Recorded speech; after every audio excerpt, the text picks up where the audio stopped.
This car is filled with patches. It's Shmee's financial disaster. Just to compound my misery? Yes, well, it's actually going to be our misery because we're going to be repairing it and you're just going to be sat watching the videos just laughing. I cannot wait.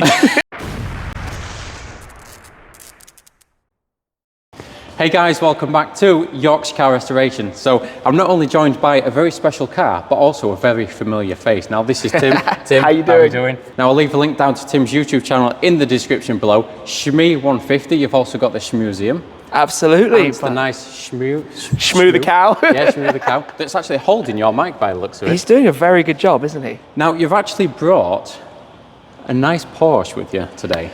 Yeah, you know what? I've been teased a bit on my channel in recent years that I don't own a Porsche. Yeah. And finally, I own one. So, a 914 or 914 or whatever you want to call it. 914. This is a nice car. I love the slenderness of this. I love the pop-up headlights.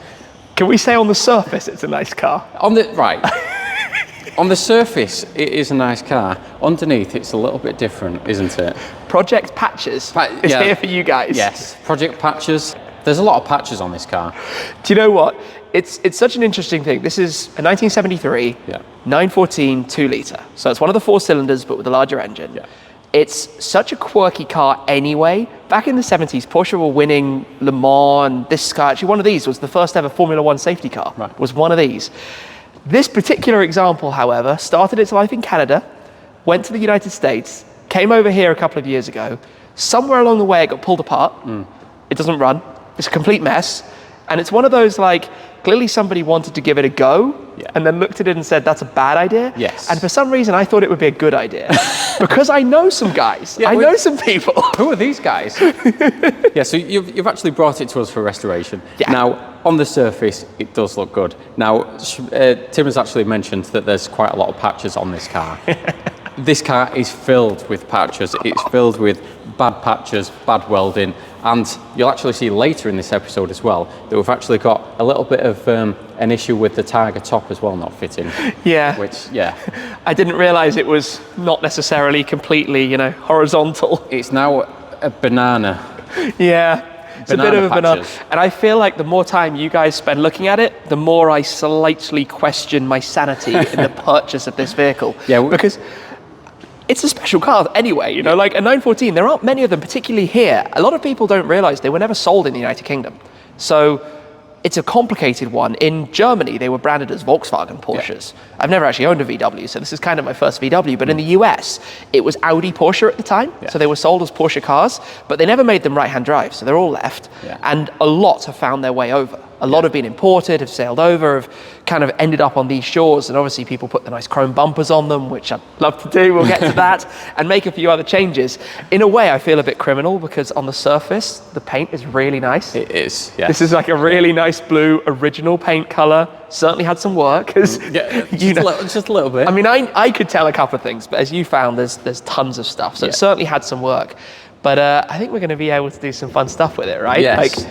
It's a big departure for me. I'm normally a guy who's into the more modern stuff. I've dabbled a bit recently with cars that are like 10 to 20 years old. Yeah. But this is over 50 years old. Yes. This is a big change. And I knew, like buying one, I was like, I know there's going to be rust. I know there are going to be missing parts. But it's 914. There are parts that are fairly available. Yeah. I happen to know some guys who kind of know how to do this if there's some problems. So fingers crossed we're going to be in good hands. It's one of those, like, I hope. Yeah. It'd be nice to get it on the road again. I cannot wait. Yes, I cannot wait. Before that, though, you might have a few things you need to do with it. Yeah, so we have actually we've actually prodded around on this car when Tim was outside, and he's not actually seen the holes in this car yet. Now, there is quite sizable holes that are underneath this rear arch. But what we do need to do is we need to get Auto Alex's car off the ramp and get the 914 on the ramp, or the 914 on the ramp, whichever one you wanted to call it. Just to compound my misery? Yes, it's actually going to be our misery because we're going to be repairing it and you're just going to be sat watching the videos just laughing. I cannot wait. I cannot wait. Good. Right, push. Oh, I'm pushing, guys. Where are we going? Push harder. Down there? Okay, full lock, full lock. Are you pushing, Tim? Yeah, I'm pushing really hard.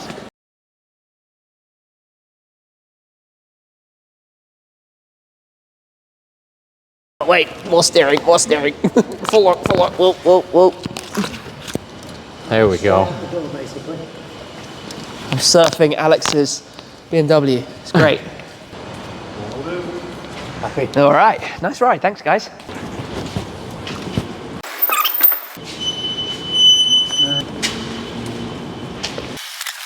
Backwards.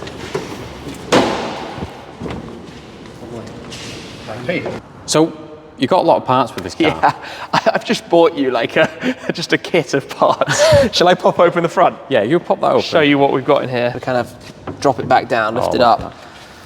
That's the front. There's even more in the back. Oh, okay, right, yeah. So I can see the bumps are missing, and we've got the bumpers down there. Yeah. But also we've got a lot of trim panels in here as well, which some of them are labelled actually. I think the labels are going to cause even more confusion than if they weren't labelled. No, I mean it's funny, right? Because obviously fuel tanks up front, mid-engine layout and stuff. You've got 2 boots or trunks, given this was from North America. There's just all this stuff, and I'm like, don't really know what things are. I mean, that looks like an armrest. Yeah, that's an armrest, yeah. We're probably going to do some trimming stuff, so I should probably go and nab that and steal my own armrest back. But for a relatively small car, there's such a big cabin space, luggage space, isn't there? Yeah, for sure. So the T-top goes in the back, and there's quite a lot of space in there as well. But also there's a lot of space in this front as well, isn't there? And just starting to spot things. I'm just waiting for when you guys go through this in a moment and tell me everything that's wrong with it. But it's as a car, I'm quite excited to actually go and drive it and use it. Yeah. Like it's going to be a while, obviously, to do everything just because of how much it needs. But I think it's such a cool little thing. Yeah. It's like a relatively unknown because we didn't have them here. We don't know too much about them. Yeah, exactly. But in the US market, I mean, they made 120,000 of these, just under 120,000. So it's fairly easy in terms of parts to obtain and things. I'm just, a little bit nervous about putting it what you're about to find. Right, so we've actually got quite a lot of space in this boot as well. And I'd like to point out the daisy chain of tie wraps, which was actually holding this boot together. We figured, for driving it up here on the trailer, right, obviously, even though we had it on forwards airflow, this shouldn't open. But if it did open, that could be a problem. Yeah. But no, there's no catch on it right now. Just a big assortment of things again. I find it funny because this, for example, that's the US bumper protection. Yeah. Obviously don't need those over here. No, gone, but still fun that it's here and just pots of... So the only trouble with obviously taking on a car like this is if you haven't taken it apart, it's more difficult to put it back together. And I'd like to draw your eyes to the pot of parts we have here. And there's multiple pots, all of which are not labelled. I'm sorry. So we've definitely got a lot of work just actually piecing this back together. You guys said you were up for a challenge. There's a challenge. There's a challenge, and then there's this. Shmee's financial disaster. That brings us on to the small engine compartment just here. Yeah, I like this. It actually pings up quite aggressively, but there's a puller down here. Yeah. That I pull. There you go. So that shows the mid-engine. Now this is a 4-cylinder, right? Yeah, this is the 2-litre 4-cylinder. So they started with a 1.7 initially for the first couple of years, 70, 72. For 73, they upped that to a 1.8, introduced a 2-litre, and then also they had the 6-cylinder direct from Porsche. Yeah. I've not heard this run. I hope it runs. We'll get to that. We will indeed get to no that. fuel lines hooked up at the moment. So I can't help but notice the fact that the engine is slightly incomplete as well. That looks concerning. Yes. We're going to have to find somebody to figure that out. The other thing these are famous for is where the battery is over there. Rainwater gets in, drips past the battery. Okay, let's have a look inside here. It's called the hellhole down below. The hellhole. Okay, yeah, so that's the battery's not even connected. Right, so... Oh, okay, yeah. Definitely looks like this battery tray has been out before because there's evidence of welding just in there. So you can see weld here as well, and down here. Now that's not a factory weld, that's actually, what someone else has put in. So I dare say there's some repairs that's underneath there. I don't even think that's the original battery tray. I don't think that's what it looks like. But from my side, I can see a little bit more underneath. Yeah, that area down there, underneath it, is where you typically expect with these to find some nasty problems. Yeah, we've had a poke around underneath this rear quarter here, and we're going to get it up on the ramp just to show you. So we'll whip this wheel off, get it up on the ramp, whip the wheel off, and show you exactly what's underneath here, because Tim hasn't seen what's underneath here either, and it's bad. Uh-oh.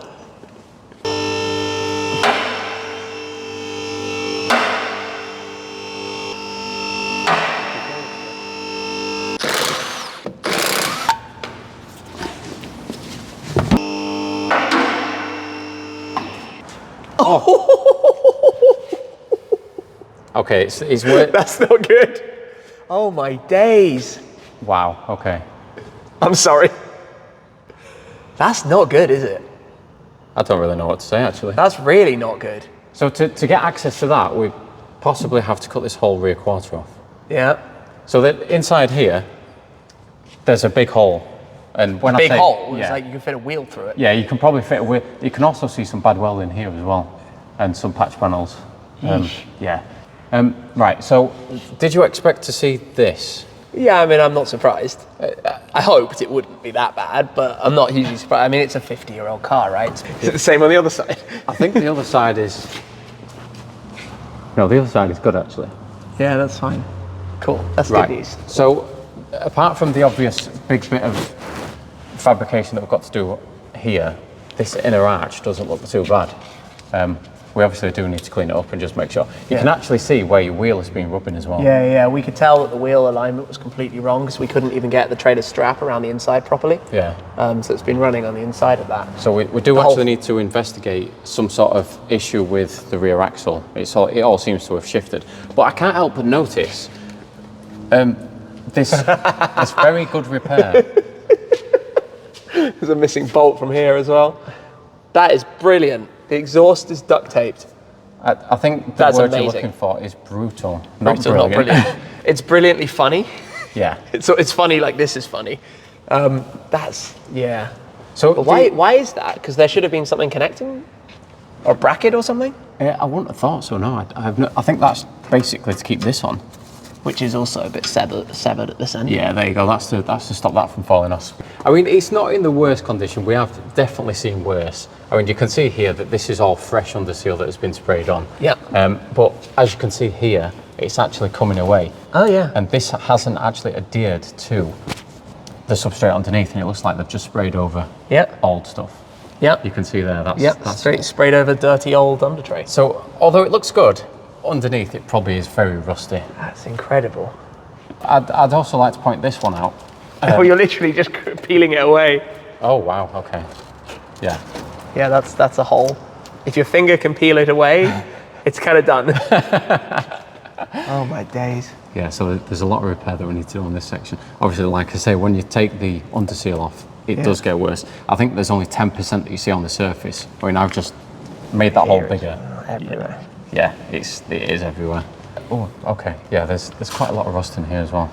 Yeah. I mean, like I say, once all this is stripped off, you'll be able to see what's underneath. But it's clear to see that they have just sprayed over the old original, and that's why it's not adhering to it properly. Yeah. At least one give it a go. Is that like a common thing that people just do? Because it's the easy shortcut to the end. I mean, it makes it look good. Yeah. I mean, I'm stood here, I'm looking at it. It makes it look nice and refreshed. But underneath there, you've got a whole host of issues. And that's similar to a lot of cars that come into this place as well. They look good on the outside, but when you actually dig into it, it's not good. And there's a lot of rust. Yeah. I guess because at the end of the day, if you're going to completely refresh everything, right, it costs a fortune, more than the car originally cost, for sure. Yeah. You can't replace every single part. And oftentimes, somebody will make it look pretty just to sell it. Yes, that type of thing. I mean, that's the same as the RX-3 that we've got as well. Yeah. You know, that was basically bodged and covered in primer and then sold on. And I decided to buy it. There you go. Overall, it doesn't look bad. You've got these seams here. You've got all the edges down here. I'm not sure what's going on here. That's rough. There's a whole host of rough stuff going on there. But the main issue is obviously inside them quarters. Yeah, that one. I'm actually amazed. I guess obviously I've never owned a car that's had rust like that. Yeah. So it's a learning experience, but that's really bad. That is bad. That's not like I thought maybe there would be some small holes. You know, I was thinking maybe like palm-sized at most. That is like the whole chunk. And the only issue is, like I say, it's inaccessible, so you can't actually get in there properly to repair it. So, I mean, if you want to come down and cut the rear quarter off your own 914, then feel free. That would be quite good fun, actually. Yeah. I'd just like to draw your attention to this here. So this is clearly a panel repair that someone's put on, but if you cast your eye just above that, you can see some old welding. Oh yeah. If you look there. I cannot wait to see this. Like, I can't wait to see what you find and have this mixed feeling of guilt because of what I've done, but also like pleasure from seeing it and learning it, because there's so much to it.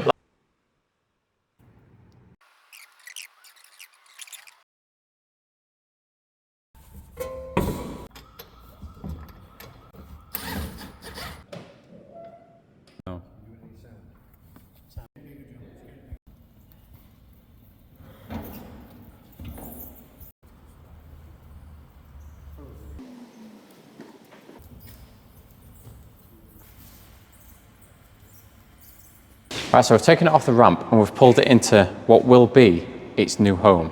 It's in some good company here. It is, yeah. So behind you, we've got Matt Armstrong's car, and to the right-hand side of me, we've actually got Colin's first car. So it's actually in good company, like you say.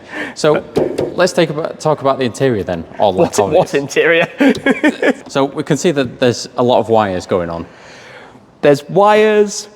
There are things that are a little bit sketchy. Yeah, a little bit sketchy. Now, it's iconic for its time, and I love the simplicity of the interior, and especially the dashboard as well. It's kind of funny for me because obviously I've not seen this interior working. I've never been in a 914. I have no idea about the electronics and stuff. And that feels so far down the line right now that we've got other things coming first, because there are all the repairs and things about the shape and proportions. And yes, we need to sort the banana out first, the banana of the car, but also we need to do all the repairs. So it'll be a full strip down first, and then obviously we can start to do the repairs, and then we can start building it up and seeing what parts are missing. I would like to see what's behind these. Yeah. Well, this isn't even attached at all. This just comes out. Right. Should I lift it out? I'm going to be taking this home with me, aren't I? Yeah, so you're going to be retrimming some stuff as well, aren't you? And we'll talk about the seats in just a moment. But you can see down here in this bottom corner, you can see that there's quite a lot of repair there, and it's been covered in unseal as well. So that could be related to the issue that we've got in that rear quarter. I'd just also like to mention, we have actually done a dimension check from this side and your side. Really? Yeah.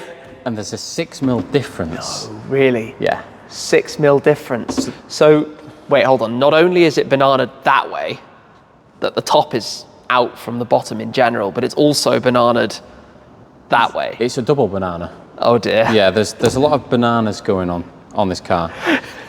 But it's nothing we can't sort out. No. So I am very much looking forward to taking all of this sealant off and just seeing exactly what condition those repairs are in. I was going to say, this is clearly, that's not right.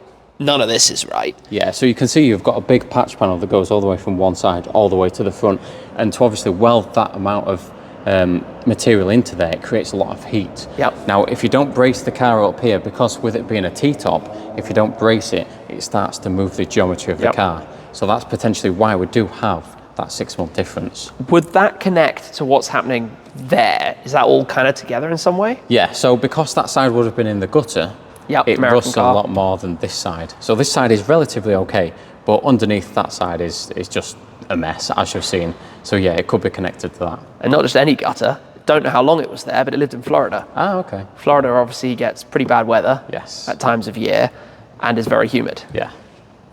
Nightmare. So you've also brought some other parts. Yeah. So I've also got some retrimmed seats here.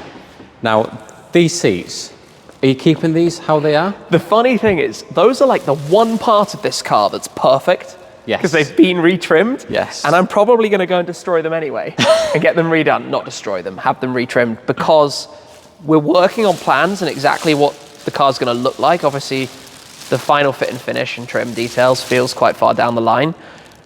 But I have ideas, and the ideas I'm going for, that wouldn't necessarily match. So we'll figure that one out. But I've also brought with me everything I got given, which is just a stockpile of bumpers and stuff. So it looks like here, so what have we got? We've got a front bumper, a rear bumper, a front bumper, a belly pan, and then I think this actually this one actually goes just underneath here.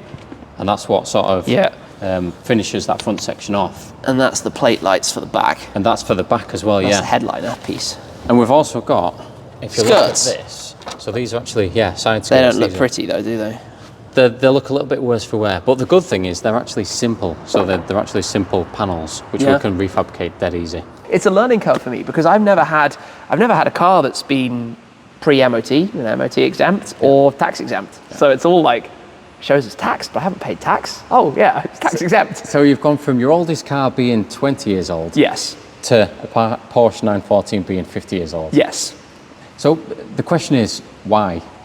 Because fun, because I've been missing a Porsche, right? I haven't had a Porsche in the collection for a couple of years now. And these have always been such a quirky, unusual thing. Yeah. I love that motorsport connection like we were talking about earlier, the F1 safety car stuff, the win at Le Mans, the whole idea behind it, mid-engine Porsche. Of all the Porsches, I actually say this all the time, I take a GT4 RS because it's, of the modern stuff, I should say, because I love that mid-engine drive of it. And while I haven't driven one of these, I'm hoping it's going to be kind of fun to drive as well when we're up and running. Yes. I like cars with a story. Like in my collection, I have a lot of cars that are unusual and different. You know, I don't necessarily choose the obvious option most of the time, like even down to having the Zenvo or the Ford GT. There are tons of, even with those cars, more obvious options. Yeah. And I would say there are probably more obvious options than this. Yes. But there's something fun about it. It's the it's the different. People will talk about it and they're like, oh, it's a 914, even though it's fairly inexpensive as classic Porsches go, right? If you talk 1970s Porsches, you can spend millions for the right cars. Yeah. But yet this will still be a talking point, guaranteed. But I love a mix of driving experiences, from mid-engine supercars to hot hatches, to older stuff. And I wanted to get more into some classics. And I've got like a short list of things I'd love to add to my garage. Right, Obviously keeping that very closely guarded at the moment. But maybe down the line we'll have another chat if there's something else to do. But I thought, like, it's about the different driving experiences. You know, you have such a different driving experience if you're driving a Mustang to if you're driving a Ferrari, right? It's not the same. And I think it's going to be exactly the same with this. Sometimes you want to rock up to a nice event down at Goodwood, right? Yeah. This will be so cool to take to that. This is going to be so much fun. It would. Like it's a different type of driving experience, a different type of ownership experience, and it's a different type of story. I think one of the coolest things, and I can't thank you guys enough for reaching out to come up with the ideas of doing this, is to be able to learn something new as well. Yeah. For me to take in some of your expertise, hopefully, fingers crossed. I mean, I can't be up here every single day, but to get a feel for what you're doing with it as we bring this into something which, fast forward in 5 years, 10 years, 15 years, 20 years, this is still going to be in my garage. Oh, like, 100%. It's super cool to know that it's been through that journey with you. And it is such a cool car as well. I mean, it's so quirky looking at the car, and you know, the different features like this. It actually looks like you're looking at the back of the car. Yes, when it's really funny, isn't it? If you just have a quick glance at it, the funny thing is that you actually might not realize, because of the proportions, right? The overhangs at each end, it's very squared, and the front and rear almost interchangeable in some ways, because this kind of feels like a taillight. It does. It looks like an American style taillight, doesn't it? With the oval shape. And when I first looked at it, I thought, that's the front, but it looks like the back. Yeah. Right, so I've had this car on the ramp, seen underneath. What are your final thoughts on this? How do I answer this, right? How do I answer this? I knew that there were going to be things to see. I mean, I should probably ask your expectations, like, where does it sit in comparison? Probably it's worse than I thought, but probably it's less bad than you thought, I'm going to guess. It's actually better than I expected. Yeah. I mean, we saw it roll up on the back of your truck, and it didn't look bad. And obviously, it looks good on the surface, but underneath, I was expecting far worse than what it actually is. I mean, the only issue with it being is the old repairs and that quarter as well, and the slight geometry issue that we've got that we'll have to do a little bit of research to make sure that we get it correct. But overall, it's actually in good condition. Oh, I think we know that once this is all said and done, if we fast forward into the future, this is going to be a really cool car. This is going to be an amazingly fun car to drive. It will be. It's going to be very special, and it'll be a good journey as well. Oh, it's going to be an awesome journey. It really will. And that's one of the coolest things, the fact that you guys are bringing everyone along for the journey of working on it. It's one of the coolest things to learn, to see, and to ultimately look back at today, down the line, and be like, we made this into something. We made it. So here in Yorkshire, you've got 2.5 hours to drive back home, right? We do. Yes. And it is now 6 o'clock, is it? Something like that. Probably a bit later. Probably a bit later. So I think we're going to wrap this video up here. Thank you very much. Thank you so much for coming. It's been amazing coming up here to see you guys today, and I can't thank you enough for undertaking this project. It's really exciting. A huge thank you for everything. This begins now. Yeah, this journey begins now. There's going to be an awful lot of videos on this, and we're very excited to get stuck into it. epic.